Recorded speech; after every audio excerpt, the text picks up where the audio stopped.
जब से जंतर मंतर पर बीजेपी का प्रोटेस्ट सफल हुआ है, ऐसा लग रहा है देश की राजनीति में एक भूचाल आ गया है। आ गई क्रांति। जेन के बाद अब जेन अल्फा भी सड़कों पर उतर रही है। लोगों की आवाज में पहले से ज्यादा आक्रोश है और सबसे बड़ी बात यह कि जनता के दिल से सरकार का डर खत्म हो गया।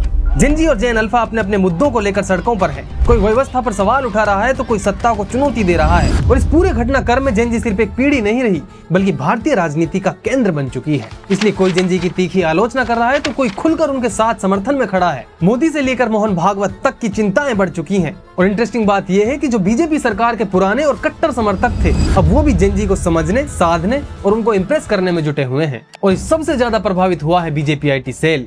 बीजेपी IT सेल पुराने कुछ दशकों से बीजेपी का सबसे ज्यादा ताकतवर हथियार के रूप में रहा। ऐसा शायद ही कोई मुद्दा, नैरेटिव या कहानी बची हो जिसे बीजेपी IT सेल ने अपने सोशल मीडिया की ताकत से शेप ना देने की कोशिश करी हो। बीजेपी ने कांग्रेस नेता राहुल गांधी पर राष्ट्रगान का अपमान करने का गंभीर आरोप लगाया है। बीजेपी के इस दावे का हमने फैक्ट चेक किया और फैक्ट चेक में बीजेपी के ये दावे झूठे साबित हुए। बड़े बड़े आंदोलनों की हवा निकाल दी, भयंकर से भयंकर आलोचनाओं को कुचल दिया और चुनावों में बीजेपी की लहर चला दी। ऐसा कोई इंसान, ऐसा कोई समाज, ऐसा ग्रुप या संगठन नहीं जो बीजेपी IT सेल की रडार पर आया हो और बीजेपी IT सेल ने उसकी धज्जियां ना उड़ाई हो। ऐसी मशीन लगाऊंगा, इस साइड से आलू घुसेगा, उस साइड से सोना निकलेगा। तो नैरेटिव बनाने की ये मशीन पूरी रफ्तार में चल रही थी। सब कुछ ठीक चल रहा था, लेकिन फिर वो एक ऐसी जनरेशन से टकरा जाती है जो उनकी सालों की मेहनत, सालों के बनाए हुए नैरेटिव पर पानी फेर देती है और बीजेपी IT सेल पूरी तरह से फ्लॉप हो जाता है। सीजेपी के प्रोटेस्ट में जेन की भाषा, जेन की स्पीड, जेन का स्टायर, जेन का क्रिएटिव मीम और वो सब भी इतनी स्पीड से हो रहा था कि जब तक बीजेपी IT सेल किसी मुद्दे को पकड़कर उसका नैरेटिव बनाती, या तो सैकड़ों पोस्ट ऐसी आ गई थी जो उसका फैक्ट चेक हो चुका था, या फिर इनके ही नैरेटिव को पकड़कर उसका मीम बनाकर उसका मजाक उड़ा चुकी थी। हॅलो शी जिनपिंग, तुम्ही प्रोटेस्टला फंड करताय असं कळलं. इथं मी प्रोटेस्टला आलोय, 3 चहा घेतलेत. तेवढा QR कोड पाठवतो, पेमेंट करा. ओके, चांग चिंग चुंग, बाय बाय। अब क्योंकि आज की राजनीति सिर्फ रैलियों, पोस्टरों और टीवी डिबेट से तय नहीं होती, सोशल मीडिया और डिजिटल दुनिया राजनीति का सबसे बड़ा मैदान बनकर उभरा है और जो पार्टी इस मैदान के खेल को समझती है उसी पार्टी की जीत सुनिश्चित हो जाती है। तो जाहिर है ऐसे में बीजेपी चुप नहीं बैठने वाली। तो जेन से निपटने के लिए बीजेपी ने क्या क्या वो तैयारी करी है, बीजेपी की नई IT सेल में क्या क्या अपग्रेड हुआ है, और सवाल ये भी कि सोशल मीडिया की इस डिजिटल जंग में बीजेपी अपनी धाक बनाए रखने के लिए किस हद तक जा चुकी है।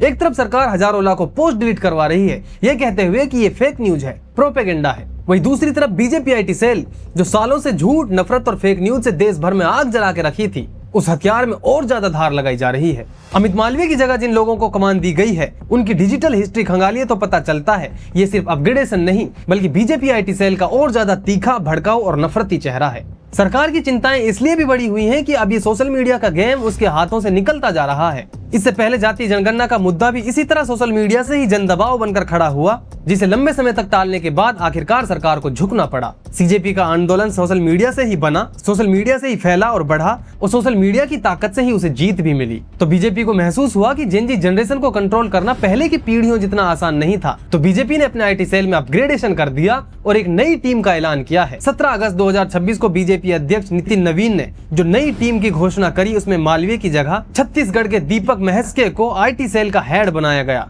महस्के छत्तीसगढ़ भाजपा से जुड़े कार्यकर्ता हैं। इससे पहले वो केमिस्ट्री के प्रोफेसर थे। महस्के के साथ साथ और 4 सहसहयोगी की नियुक्ति भी हुई है जो बीजेपी IT सेल को संभालेंगे और ये टीम अलग अलग राज्यों से आती है। प्रीति गांधी महाराष्ट्र से, शिवानंद द्विवेदी दिल्ली से, आलोक भट्ट उत्तराखंड से और अरुण यादव हरियाणा से। अरुण यादव जुलाई 2022 तक हरियाणा बीजेपी IT सेल के हेड थे, लेकिन 2022 में उनकी एक ऐसी पोस्ट वायरल हो गई जिसमें लिखा था कि मुझे पेग में पैगंबर नजर आते हैं। फिर लोगों ने उनकी गिरफ्तारी की मांग करी और बीजेपी ने उनको पद से हटा दिया।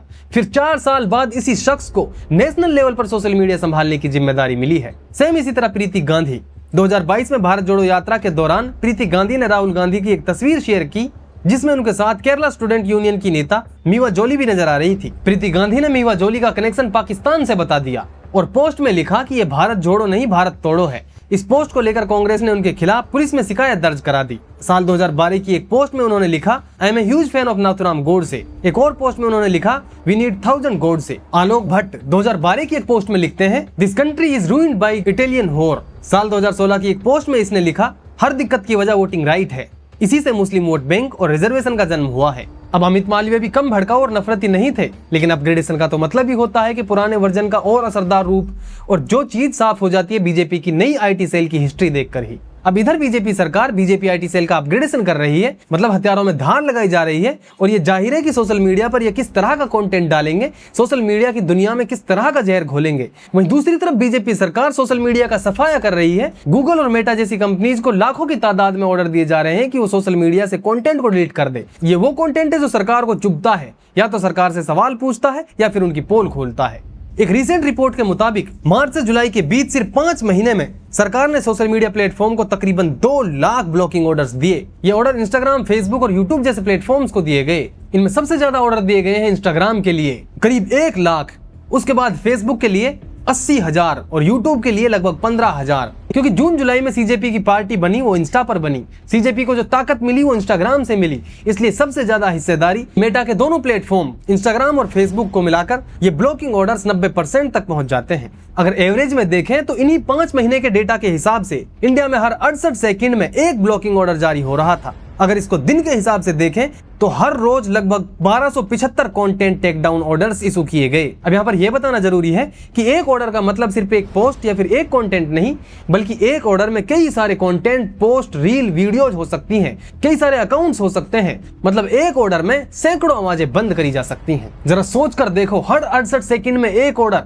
दिन के हिसाब से 1275 पर डे, ये स्केल कितना बड़ा बन जाता है। इससे पहले की एक रिपोर्ट बताती है कि सहयोग पोर्टल से अक्टूबर 2024 से अक्टूबर 2025 के बीच, यानी सिर्फ एक साल में 19 प्लेटफॉर्म को 2312 ऑर्डर्स दिए गए। और एक्स यानी ट्विटर की बात करें तो कोर्ट की एक फाइलिंग से पता चला मार्च 2024 से जून 2025 के बीच सरकार ने एक्स को 1400 पोस्ट या अकाउंट हटाने के ऑर्डर दिए, जिसमें 70% से ज्यादा ऑर्डर्स सहयोग पोर्टल के जरिए दिए गए। अब ये सहयोग पोर्टल क्या है इसको समझना जरूरी है। दरअसल सोशल मीडिया पर यह शिकंजा कसने की शुरुआत होती है साल 2021 से। किसान आंदोलन का समय था, बहुत सारी आवाजें सोशल मीडिया का सहारा लेकर सरकार को घेर रही थी। अब सरकार के पास इन आवाजों को बंद करने के लिए और इस कंटेंट को टेक डाउन करने के लिए पुराने जितने भी कानून थे वो इतने ज्यादा असरदार नहीं थे, वो थोड़े कॉन्स्टिट्यूशनल थे। फिर सरकार की तरफ से पेश किया गया आईटी रूल 2021 और आईटी रूल 2021 के रूल 31D के तहत अगर किसी कोर्ट या फिर गवर्नमेंट ऑथराइज्ड एजेंसी की तरफ से किसी अनलॉफुल कंटेंट को रिमूव करने या फिर ब्लॉक करने के ऑर्डर आते तो सोशल मीडिया प्लेटफॉर्म्स के लिए उस कंटेंट पर एक्शन लेने के लिए सिर्फ 36 घंटे का समय दिया गया था और कहा गया कि हम अनलॉफुल और इलीगल और अश्लील कंटेंट को ब्लॉक कर रहे हैं। और ये अनलॉफुल और अश्लील की जो परिभाषा थी वो अपने आप में इतनी ज्यादा वाइड थी, इतनी ज्यादा चौड़ी थी कि हो ना हो ऐसा हो ही नहीं सकता कि आपका कंटेंट उसमें फिट ना बैठे। ये इतनी ज्यादा ब्रॉड थी कि एआई जनरेटेड इमेज से लेकर स्टायर, कोई कला, न्यूज या फिर सरकार की आलोचना, उसमें सब कुछ समा जाता। और जब कुछ कंपनीज ने सरकार की तानाशाही मनमानी को मानने से मना किया और कुछ अनलॉफुल कंटेंट को रिमूव करने से मना किया तो फिर बीजेपी सरकार ने उसका भी समाधान निकाल लिया। एक्स ने ऐसे ही एक केस को कर्नाटका हाई कोर्ट ले जाकर चैलेंज किया, लेकिन कर्नाटका हाई कोर्ट ने एक्स के इस चैलेंज को यह कहते हुए रिजेक्ट कर दिया कि एक्स एक अमेरिकन बेस्ड कंपनी है और अमेरिका की कंपनी होने के नाते वो इंडियन कॉन्स्टिट्यूशन में अपने फंडामेंटल राइट्स का दावा नहीं कर सकती। सही बात है, अमेरिकन कंपनी इंडियन कॉन्स्टिट्यूशन में अपने राइट्स का दावा कैसे कर सकती है, लेकिन यूजर्स का क्या? कंपनी ही तो अमेरिका की है, उसके यूजर तो इंडियन है और हमारे इंडियन कॉन्स्टिट्यूशन में इंडिया के लोगों के राइट्स तो हैं। आर्टिकल 19(1)(a) में freedom of speech and expression, उनका क्या? उसको किस तरह झुटलाएंगे?